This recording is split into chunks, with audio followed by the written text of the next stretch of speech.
Hello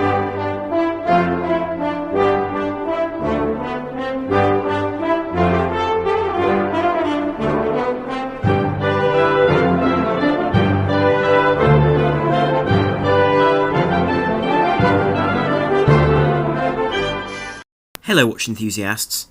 Now to follow on from last week's video about different strap options for a wristwatch, today I'd like to talk about the commercially available bracelet options.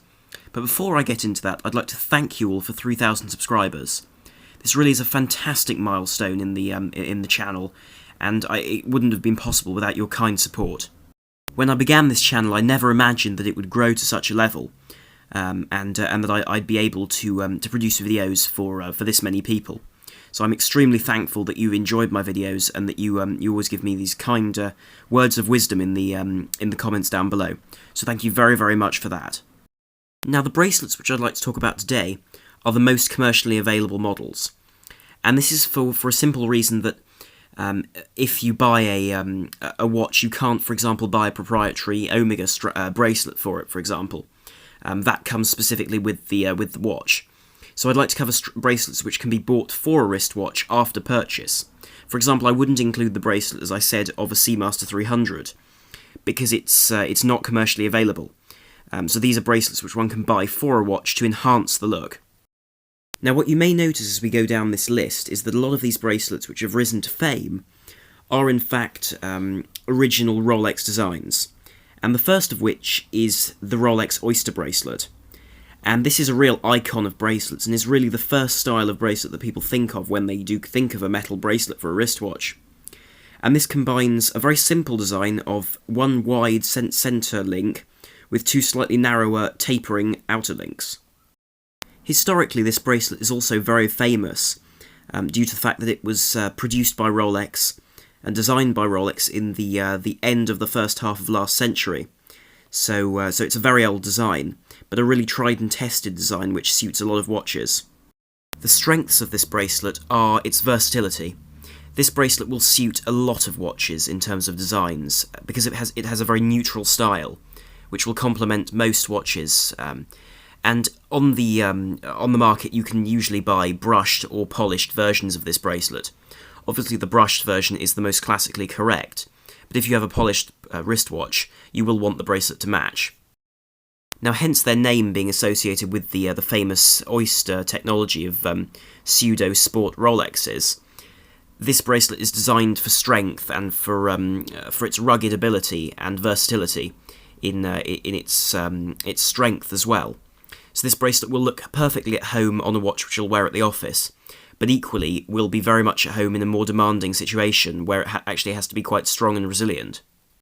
The primary disadvantages of a bracelet like this are that it won't suit a lot of dress watches with narrower lugs. So watches with lugs which aren't of a great thickness, for example an Oyster Rolex, will look wonderful on this bracelet because it has wide lugs which suit the style of link. On the other hand, a watch with narrower lugs may not suit the bracelet because it may seem like the bracelet is a lot heavier and thicker than the wristwatch itself.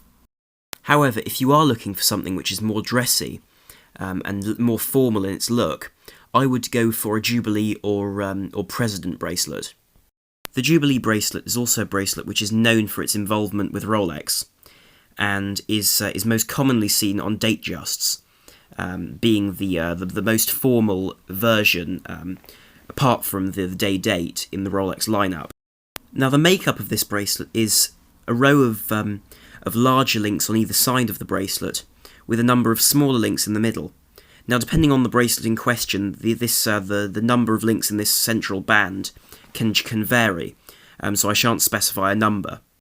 Now this bracelet is often thought of as the Oyster's more formal cousin, and I think that will be the way I see it, because it has a strength and a sort of a timeless elegance which it shares with the Oyster, but it has a far more dressy appeal on the basis that it has smaller, more delicate links.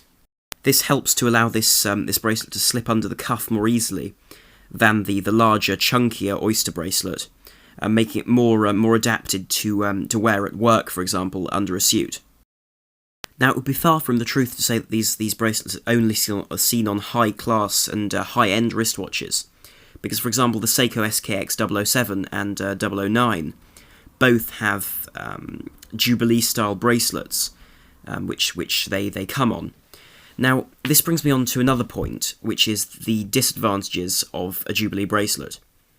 Now, the disadvantages are that if you buy a less expensive one, often those narrower, smaller links are folded, not solid, which means that over time the bracelet will stretch, which will eventually, cause the bracelet to break, and also the bracelet will move around far more than you want to, horizontally. So the whole bracelet will fold around, which some people would argue does make them extremely comfortable, most people saying that SKX bracelets are among the most comfortable in the world. But it is something to bear in mind if you're going to be using a bracelet very aggressively. It can break. Now, another alternative, if you'd like a dress bracelet, is the President bracelet, which was a bracelet originally devised for the Rolex Day-Date, which is the Day-Date version of the Datejust. And this was seen as the real high-end Rolex for, as the name would imply, heads of state. Though in the Rolex line, this bracelet will only be found in gold, white gold, or rose gold, or platinum. If you buy this watch for a wristwatch of your own, then you can easily buy a steel version of this bracelet. So that really isn't a problem. But the design of this bracelet is very interesting, and personally is one of my favourites. I think it's a very elegant design. It follows a similar design to the Jubilee, so it has those larger outer links, but where the Jubilee has those smaller central ones, this retains those larger ones in the middle.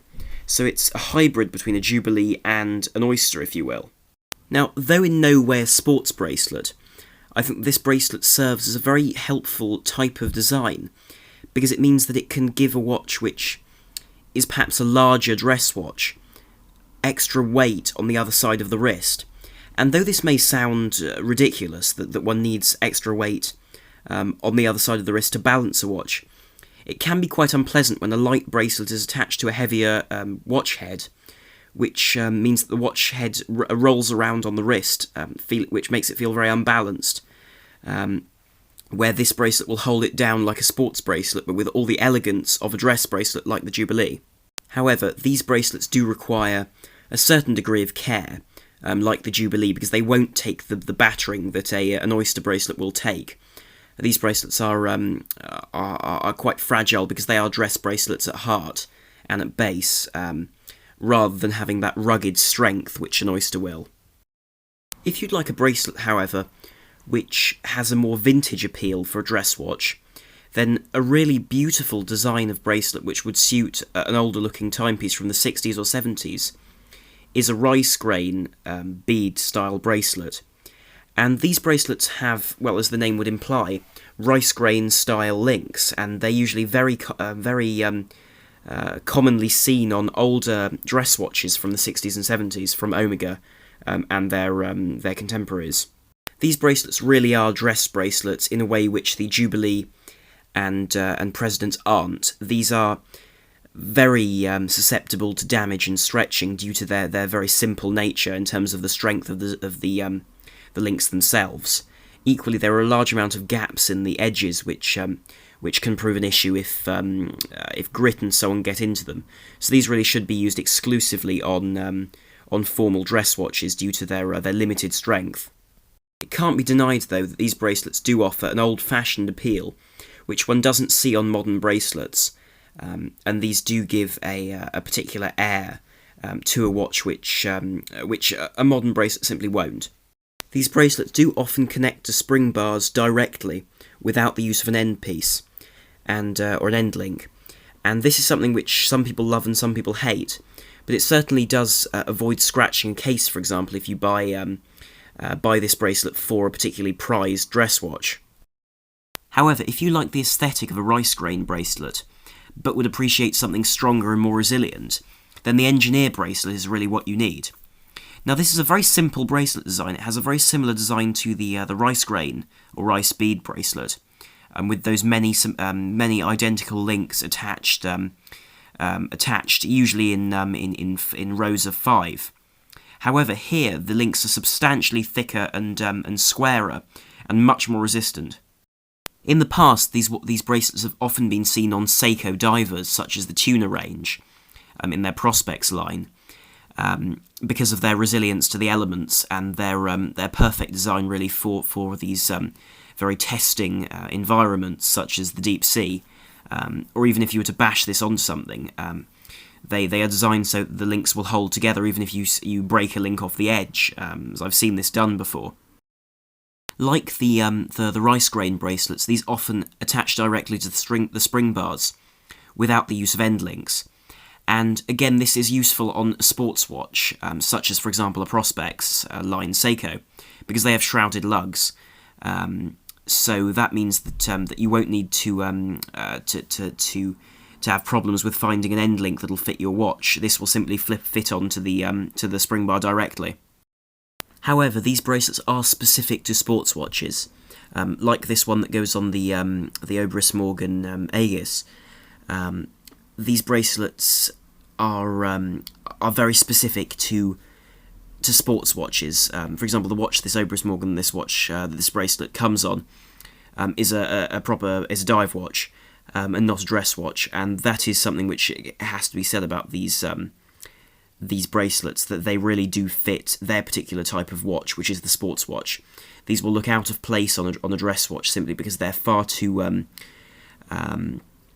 they're far too strong and well built and thick to really look elegant on a thinner cased watch. Another bracelet option is the shark mesh, such as this one on this Spinnaker Dumas, which I should be reviewing in a few weeks, hopefully. And these are bracelets which are sort of chainmail style bracelets, if you will, where they're these linked steel bracelets which offer a great flexibility and comfort due to the fact that they have an almost infinite number of pivots when twisting around your arm. Now, the name of these bracelets is derived from the diving use of these bracelets, being used and made out of the chainmail they'd use to protect themselves from sharks when diving. So it has an interesting history to it in terms of the design. Also, I think this is a very elegant look on any vintage-style dive watch, because it brings out that old-fashioned look of innovation in the past. The real downside of these bracelets, though, is that they don't look particularly formal, due to the fact that they're quite thick and quite tough and sturdy, which doesn't really suit dress watches quite so well. On the other hand, however, they offer resilience and a very particular and attractive look at a very reasonable sort of wrist presence, if you will. Because of course they're meshed like this, they tend to be quite light and comfortable on the wrist. However, if you like the design of a shark mesh bracelet, but you don't want the weight and cumbersome nature of them, in order to put them on the dress watch, for example, then the Milanese style bracelet is probably your best bet. Now, this is effectively a lighter, thinner version of a shark mesh bracelet, and usually is shaped to be adjustable on the fly, whereas a shark mesh bracelet will have a deployant clasp in order to add that level of safety. These will often have a clasp which allows you to feed the bracelet into them, and therefore adjust it very easily without having to have links taken out. This offers great practicality, and because of the shiny, polished nature of these bracelets, being a stark contrast to leather, for example, these bracelets can be used to really revolutionise and change the look of a wristwatch, which otherwise would have looked the same on a leather strap. This style also offers a certain lightness over the alternatives for a dress bracelet, such as the Jubilee or the President, as being a much lighter alternative and more comfortable, I think, in hotter weather. Anyway, I shall end on this picture of this beautiful rose gold and green day-date Rolex, which should be very, very distasteful, but I think actually they've made this watch remarkably elegant for its gold nature. It's also on that famous President bracelet. So thank you very much for watching. I hope this answered the questions which people had about which bracelets would suit their watches. So thank you very much for watching. Do please like, share and subscribe if you did enjoy this video and would like to see more on this channel. So this is I'm on the Watch Guy, over and out.